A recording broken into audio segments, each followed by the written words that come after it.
ആലപ്പുഴ ചേർത്തലയിൽ മന്തി റെസ്റ്റോറന്റിന്റെ വിഷു പരസ്യത്തിൽ ശ്രീകൃഷ്ണന്റെ ചിത്രം വന്നതിൽ ഉടമ അറസ്റ്റിൽ.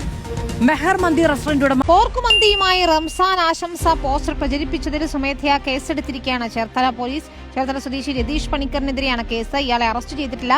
കലാപമുണ്ടാക്കും. ചേർത്തലയ്ക്ക് പിന്നാലെ മലപ്പുറത്ത് അങ്ങാടിപ്പുറം തിരൂർക്കാടും വിഷുമന്തി പരസ്യ വിവാദം. ഇപ്പോൾ ഒരു പുതിയ പേരായി വിഷുമന്തി. എല്ലാം നടക്കുന്നത് കേരളത്തിലാണ്, നമ്മുടെ കേരളത്തിൽ. God's own country. 2 ദിവസം മുമ്പ് ആത്മഹത്യ ചെയ്തത് ഭാവിയിൽ ഒരു ഡോക്ടറാവാൻ പോകുന്ന ഒരു പാവം വിദ്യാർത്ഥിയായിരുന്നു. എന്താ കാര്യം? പഠിപ്പിക്കുന്ന അധ്യാപകർ മെൻ്റലി ഇമോഷണലി ജാതിയുടെയും മതത്തിൻ്റെയും നിറത്തിൻ്റെയും പേരിൽ ക്രൂശിച്ചു, ഇൻറ്റേണൽ മാർക്ക് ഒരു കരുവാക്കി എന്ന പേരിൽ ആ പാവം വിദ്യാർത്ഥി ആത്മഹത്യയുണ്ടായി. പൂരം കാണാൻ പോയ ചെറുപ്പക്കാരനായിട്ടുള്ള യുവാവിനെ അവിടെ കാലിച്ചവിട്ടി കൈ ചവിട്ടി എന്ന് പറഞ്ഞ് തല്ലിക്കൊല്ലുക, ഭക്ഷണത്തിൻ്റെ പേരിൽ തല്ലിക്കൊല്ലുക. നമ്മൾ എന്തെങ്കിലുമൊക്കെ കേട്ടാൽ അപ്പം തന്നെ പറയുന്ന ഒരു ഡയലോഗ് ഉണ്ട്, ഇതെല്ലാം നടക്കുന്നത് യുപിയിലല്ലേ, അങ്ങ് ബീഹാറിലല്ലേ, അങ്ങ് ഉത്തരേന്ത്യയിലല്ലേ.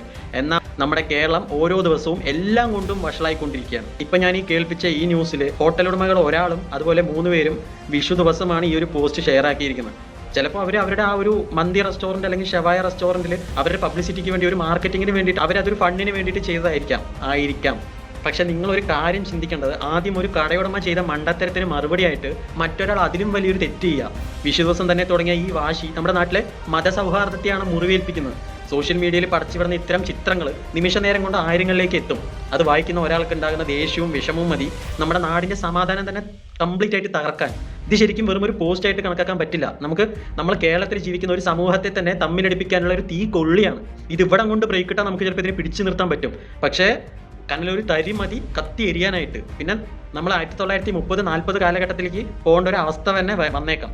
എത്രയൊക്കെ സ്നേഹത്തോടെയും ഐക്യത്തോടെയും പോകുന്നുണ്ടെന്ന് പറഞ്ഞാലും വർഗീയത എന്നൊരു വിഷം മനുഷ്യൻ്റെ മനസ്സിലേക്ക് ചാടിക്കടന്ന പിന്നെ ഒന്നിനെ കൊണ്ടും അത് പിടിച്ചാൽ കിട്ടാത്തൊരവസ്ഥയിലേക്ക് വരും.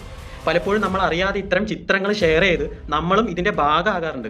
ഓർക്കുക, ഇത്തരം പ്രകോപനങ്ങൾ ഉണ്ടാക്കുന്നവർ ലക്ഷ്യമിടുന്നത് തന്നെ നമ്മളെ തമ്മിലടിപ്പിക്കാനാണ്. പോലീസ് ഇതിനകം തന്നെ പലരെയും അറസ്റ്റ് ചെയ്ത് കഴിഞ്ഞിട്ടുണ്ട്. നിയമം അതിൻ്റെ വഴിക്ക് പോകുന്നുണ്ടെങ്കിലും നമ്മൾ സാധാരണക്കാർ ഇതിൽ വീണു പോകാതെ ശ്രദ്ധിക്കുക. ഒരാൾ കാണിക്കുന്ന വിഡ്ഢിത്തരത്തിന് പകരം വീട്ടാൻ നമ്മളും വിഡ്ഢികളല്ല. ഈ വിഷുവും പെരുന്നാളും ഒക്കെ നമ്മൾ ഒരുമിച്ച് ആഘോഷിക്കേണ്ട ഒന്നാണ്, അല്ലാതെ ഭക്ഷണത്തിൻ്റെ പേരിലോ വിശ്വാസത്തിൻ്റെ പേരിലോ പരസ്പരം ചെളിവാരി എറിയാനുള്ളതല്ല.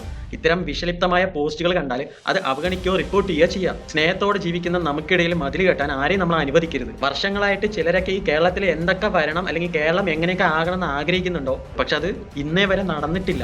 ഇനി നമ്മളായിട്ട് അവരുടെ ആ മാർഗത്തിലേക്കുള്ള അല്ലെങ്കിൽ ആ ലക്ഷ്യത്തിലേക്കുള്ള ആ ചവിട്ടുപടി എളുപ്പമാക്കി കൊടുക്കരുത് എന്നാണ് എനിക്ക് ഇതിനോടകം പറയാനുള്ളത്. എന്തായാലും സ്വാമി വിവേകാനന്ദനെ ഞാൻ ഈ വേളയിൽ സ്മരിക്കുന്നു.